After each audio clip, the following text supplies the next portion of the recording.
Michael, did you spend all our money on video games again? Uh-oh, Spaghetti-O! So guys, basically this is going to be one of the last episodes of game pickups from the New Adventure Island, at least for a little while anyways.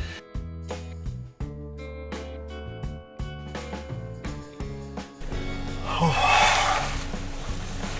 I can't do this. I want to go in, but I can't. I need to get some help.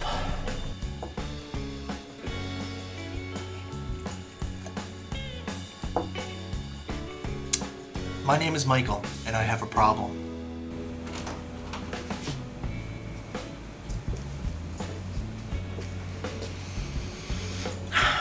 This is it. This is the first day in the rest of my life.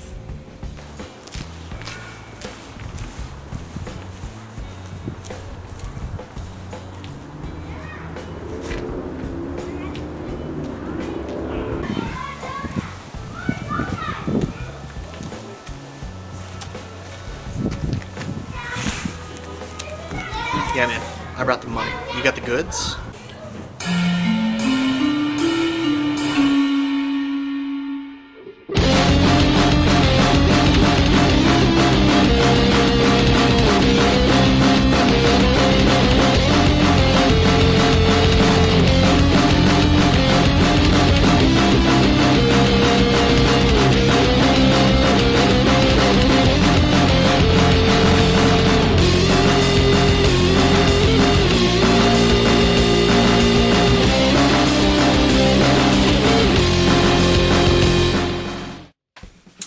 Hello everyone, welcome back to another episode of Game Pickups from the New Adventure Island.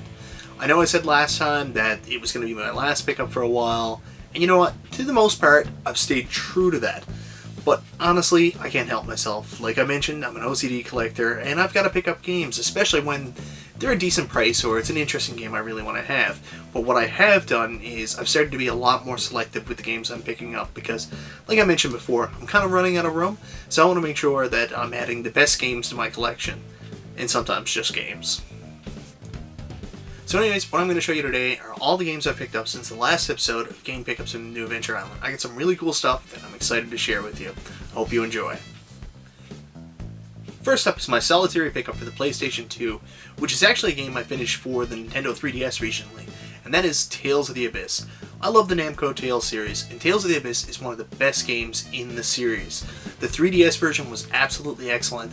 Very excited to have the PlayStation 2 version so I can actually play this on a TV now. It's a great story, one of my favorites in the Tales series, and one I think everybody should check out.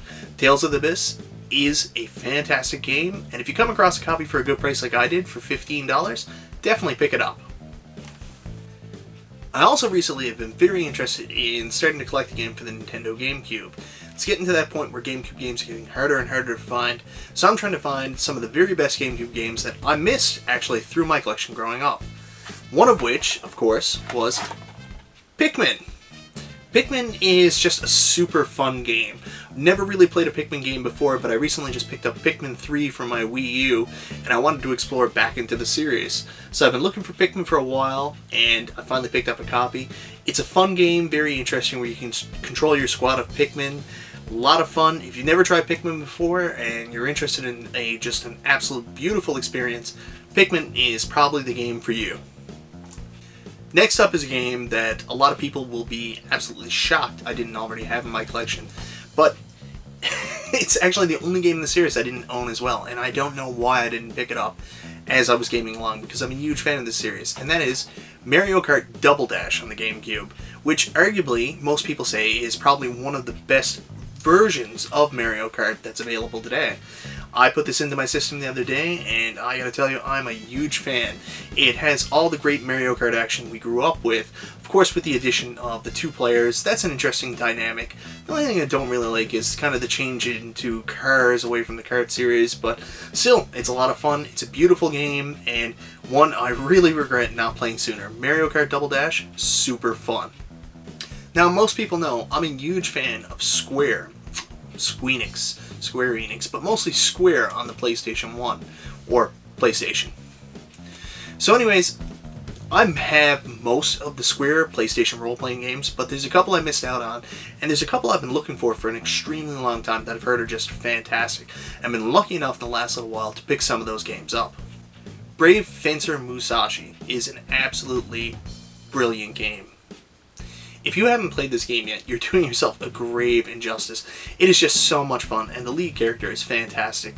This came out right around the Final Fantasy VII era, so it has the same graphical design, and it's just absolutely beautiful and fun to play, and I'm having so much fun going back and playing through this game. Brave Fencer Musashi, one that everybody should try out. The next two Square RPGs are ones that I'm interested to try, but ones I'm actually furious with. I was a huge fan of Final Fantasy VII on the PlayStation. And when Final Fantasy VIII came around, I dug right into it thinking that it was the same as Final Fantasy VII. And you know what? It's not, because the more you level up, the harder the enemies get. So leveling up really doesn't do you any good. You actually have to use the junction and magic system, which really irritates me, but I'll get into that at another time. But this theory didn't originally come from Final Fantasy VIII. It actually came from another PlayStation RPG series called Saga Frontier. I've never played these games before. I don't know a whole lot about them except for the leveling system. This introduced the basically detriment to leveling, and it was very irritating. But it's a beautiful game, and one I'm excited to play, and hopefully the leveling system won't irritate me. And of course, because Sega Frontier 1 was available, how could I pass up when it was the exact same sale for getting Sega Frontier 2? Sega Frontier follows in the same likeness of Sega Frontier 1. It's okay. These are not my favorite role-playing games on the system, but it's cool to pick up any Square role-playing games for the PlayStation, so I'm excited to have them. Now a system I really don't collect that much for, but there's a few games that are absolute can't-miss, must-have games for the system. And that is, on the Game Boy, I picked up Metroid 2. Now, even though I wasn't a huge fan of Metroid on the NES, I was an extremely big fan of Super Metroid, and I've heard that Metroid 2 is actually a pretty fantastic game done very well on the Game Boy. It's also one of the first games on the Super Game Boy to actually utilize some of the extra abilities of the Super Game Boy. So, it's cool to finally have, and I'm excited to actually play through and see if I'll enjoy it as much as I enjoyed Super Metroid. As most people can tell, especially from the background behind me, I'm trying to complete a full NES set. But what a lot of people don't know is I'm actually going for a complete TurboGrafx 16 set as well. But TurboGrafx 16 isn't as readily available as the NES games here in Newfoundland. But when you do find them, it's extra special. And I was lucky enough that I picked up one of the best TurboGrafx 16 games available, and that is Devil's Crush on the TurboGrafx 16.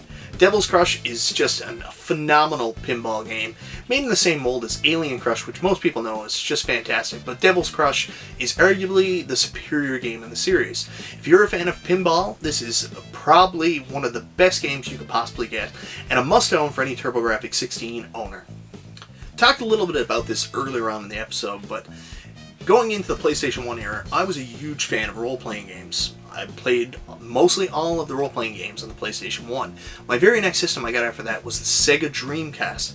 But there wasn't a ready amount of excellent role-playing games. Mostly the ones that I remember playing on the Dreamcast were the Evolution series, Evolution 1 and 2.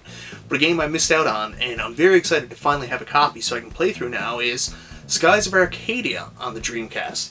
This is arguably one of the best role-playing games on the Dreamcast. I think Grandia 2 and Skies of Arcadia are the ones that everybody talks about. I got a great deal on this game, and I'm excited to finally be able to play through the wonderful story and explore the skies.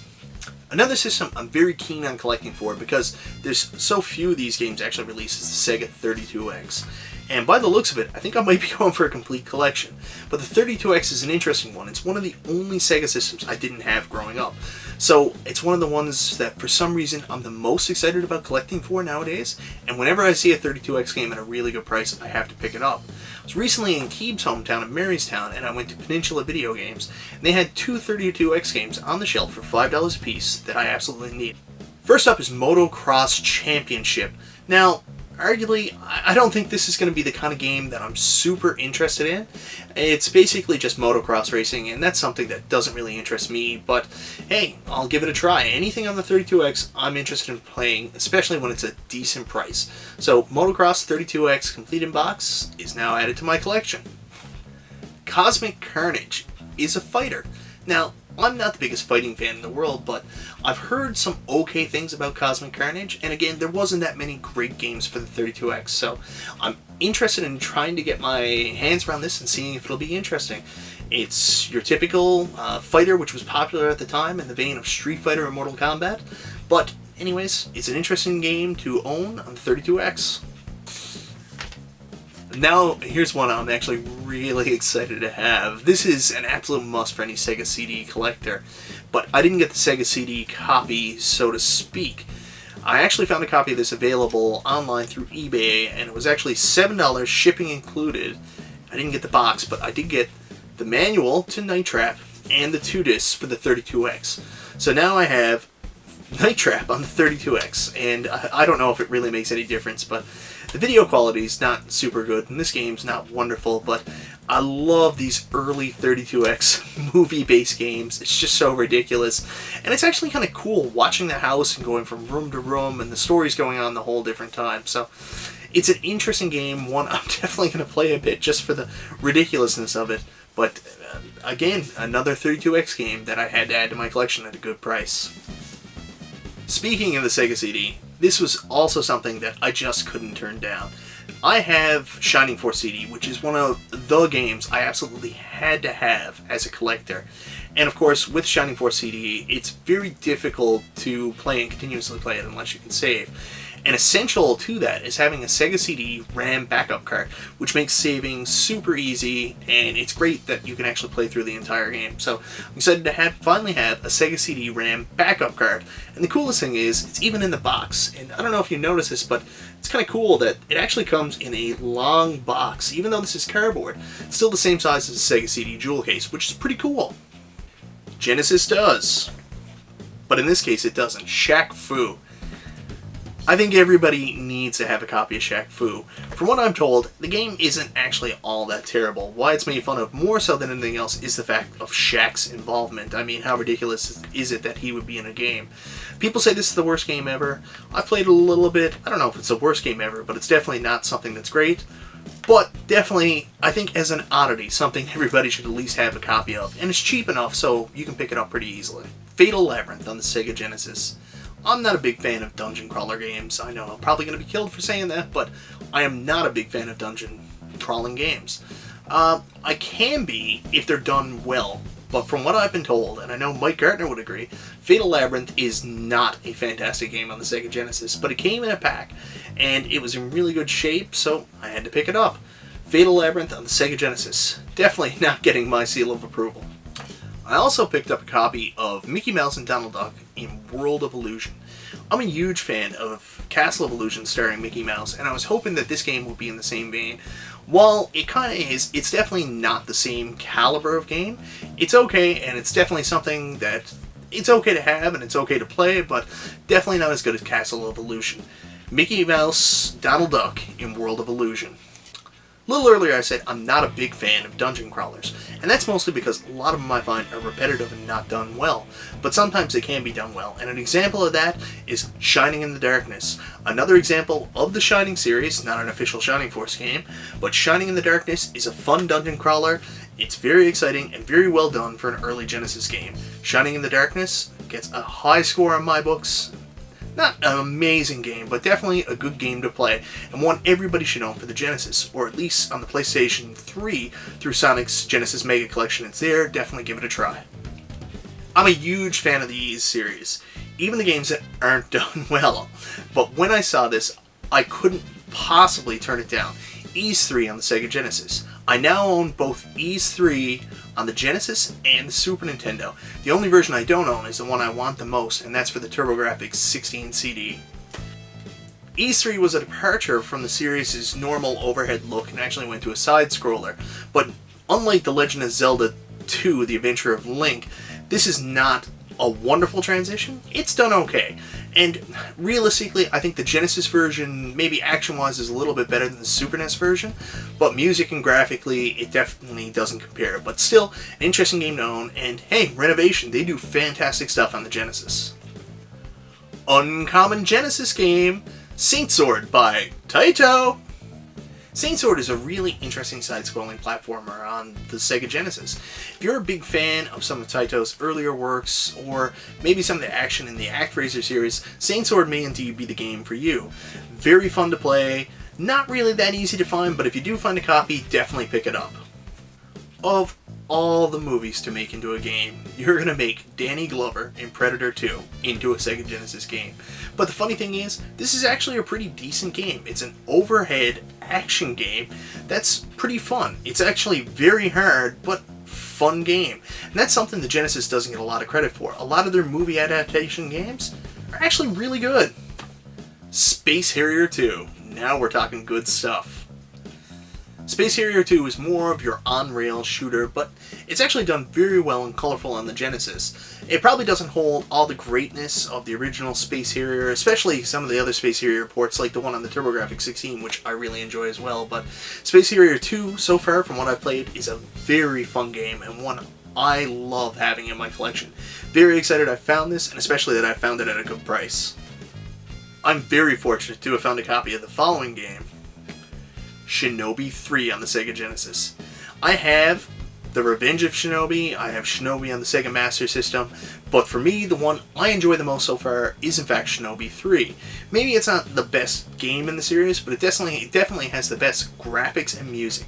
Shinobi 3 is a beautiful game that continues on in the series and has actually made me fall in love with the Shinobi series. Shinobi 3, it's good stuff.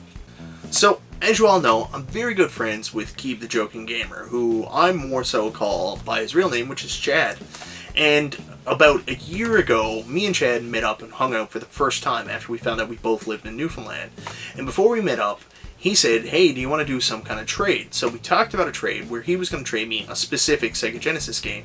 At that time, I gave him a Nintendo Entertainment System and Turtles 2, the arcade game for the NES. So sure enough, he came in, I gave him both the game and the system, and I said, hey man, where's my game? And he said, yeah, I didn't bring it in. So I never got it. So I passed it off, that I was never going to get it. So we've hung out a couple more times since. Then the other night, we were talking again, and he told me that there's certain N64 games he's looking for, and one of which was Donkey Kong 64, which I had multiple copies of. So I said, you know what, I'll give you Donkey Kong 64 as well. And he said, cool stuff, well, I'll actually bring in that game I told you I'd give you a long time ago. So I said, okay, well, we're going to go through the second trade, I guess.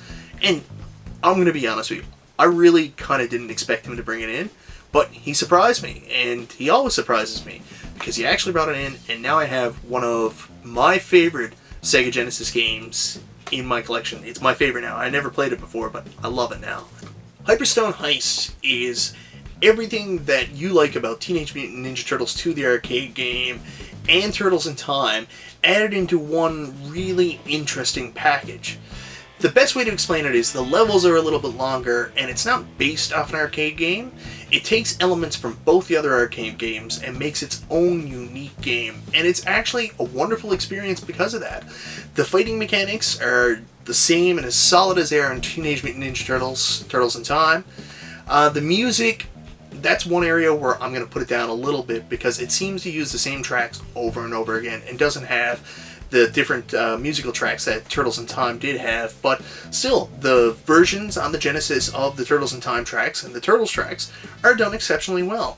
Overall, this is probably one of my favorite Turtles games in the entire series, and definitely since that arcade-style beat-em-up came in for the Turtles, probably the best game of the bunch. I can't believe I'm saying that. No, I'll take it back. I still love Turtles in Time more, but this is up there. I've also been on a huge Super Nintendo kick recently. Not so much collecting all the games, because for all the shovelware that people say is there for the NES and all the unnecessary games, the Super Nintendo had a bunch as well. But there's a lot of Super Nintendo games that I'm really excited about owning that I've finally added to my collection. Let me show you what I've picked up.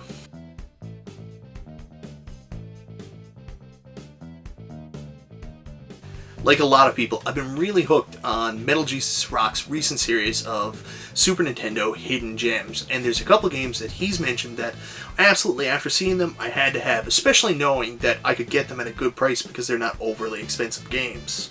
First up is Wolfchild, which is a side-scrolling action platformer where they take kind of like an element from Altered Beast, where you play as a man at first, but at times you can change into the wolf-type character that gives you a little bit powered up. Very cool game, very cool look to it, and hey, it's a great Halloween-type game, you know, to play in this season. A lot of people don't talk about. Wolfchild, pretty good game. Another one from that series that I was very intrigued and had to pick up, and I got for a really good price, was Messiah, the classic Japanese tale of horror. It's another side-scrolling action platformer that, I'm going to be honest with you, is extremely hard. Maybe the Japanese horror is the fact that it's so difficult that you'll want to rip your eyes out, but I've already done that, I think. Anyways, Messiah, the Japanese tale of horror. It's a fun game, it's got a really cool art style, and it's definitely got that whole, you know, ancient Japanese look to it. Very interesting, difficult and challenging game, but definitely worth the play. Super R-Type. Fantastic. I know this is one that's pretty much a common game that every Super Nintendo owner should have, but just one I didn't pick up. And it's one I'm so excited to finally find a copy of, especially at a decent price here in Newfoundland, because everybody seems to overcharge for Super Nintendo games. Super R-Type is also one of the reasons why I never really got into shooters growing up, because I found it extremely difficult. The one-hit kills, the bullet hell, it was a lot to take in. But actually, after you practice a little bit, you can become pretty good at this pretty quick. And it's a beautiful game, beautiful early Super Nintendo style graphics that's just so much fun. It'll bring you back to that big nostalgia when you first saw all the Super Nintendo graphics and said, wow, I can't believe a game will look like this. Super R-Type is one of those games for me. I've played a ton of Mortal Kombat. I'm not the biggest fighting fan in the world, but Mortal Kombat was always a game that stuck with me, and I'm very specific on the Mortal Kombats I like. Like, if I want to play Mortal Kombat 1 on a home console, it's going to be on the Genesis, because of the blood code. I need to see the original fatalities.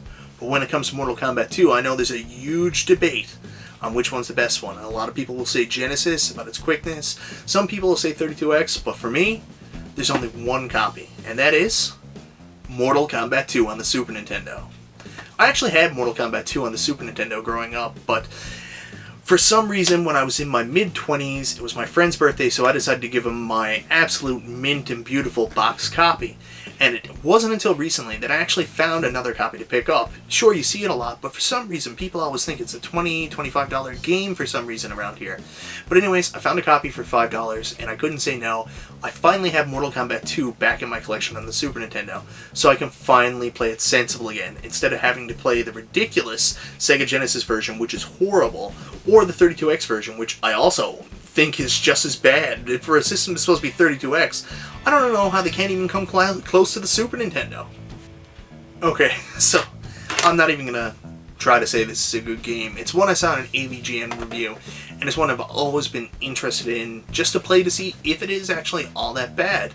And that is The Wizard of Oz on the Super Nintendo. Actually a big fan of the whole Wizard of Oz story, and I actually really like the movie Oz the Great and the Powerful. So I was interested to play through the Wizard of Oz. While it's not the most dynamic game, it's certainly one that's very well done and tells a classic story like never before. Wizard of Oz. You want to talk about great, fantastic arcade-style games? Sunset Riders on the Super Nintendo is one of those games. So excited to finally have a copy of Sunset Riders in my collection. It's a fantastic game. I'm a huge fan of the Western series, and I have a ton of Western movies, and Sunset Rider brings me back to some of those fondest memories, while at the same time providing a great arcade experience that's beautiful, colorful, and you know what? It'll keep you entertained the entire time playing it. It's just not that easy. This is a game that I desperately want on the NES, but you know what?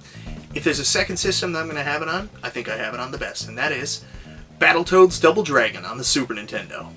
Battletoads Double Dragon are the Ultimate Team, and in the Super Nintendo version, it's a little bit of an upscaled NES version of the game, where the graphics are just a little bit sharper, but it still retains those NES qualities that we're familiar with. I was actually a little bit disappointed when I rented this game when I was younger, because I had just bought Battletoads in Battle Maniacs on the Super Nintendo, and I love that game, and I love the beautiful art style and the way the game was developed, and I expected more of the same from Battletoads Double Dragon when it came out, but it did go back to that NES style, which kind of turned me off. But going back on it, this is a fantastic game that's extremely challenging, and I can't get anywhere in it, but it's just so much fun to play, and it's a cool version to have for the Super Nintendo. And what better way to end a pickup video than showing you the last game is a sports title. What a throwaway. Not this time. This, my friends, is one of my absolute favorite sports titles of all time because it actually stars one of my favorite video game characters of all time. And that's Mega Man. Mega Man Soccer on the SNES. A game I never owned growing up, but a game I rented so many times and just had so much fun with. Mega Man Soccer is a cool combination of the king sport of soccer combined with all the Mega Man awesomeness I remember growing up. Not only could you play soccer as Mega Man or one of his very memorable foes and allies, but also you got to use their excellent power-ups in the game, which really excelled and make the game even more interesting. Mega Man Soccer is definitely a must-own game that's starting to get a little bit rare and getting up there in price, but definitely worth having. I'm so excited that I finally have this much rented and now much loved Mega Man Soccer in my collection. So anyways guys, that's everything I picked up since the last episode of Game Pickups from the New Adventure Island. I got a lot of really cool stuff, and I had to show you some of these games. I don't know if this is something I'm going to be doing regularly, like once a month, maybe once every 2 months, but I know if I get a pile of really cool games, I'll definitely show you what I've picked up. If it's something that you think is interesting and you like the way that I did it, let me know. Let me know in the comments, and maybe I will start doing these more regularly. Anyways guys, I'm very excited for all the cool games I got. Now I get to go fully enjoy them. Anyways, thank you so much for watching. This is Michael B. the Game Genie, and I'll talk to you next time.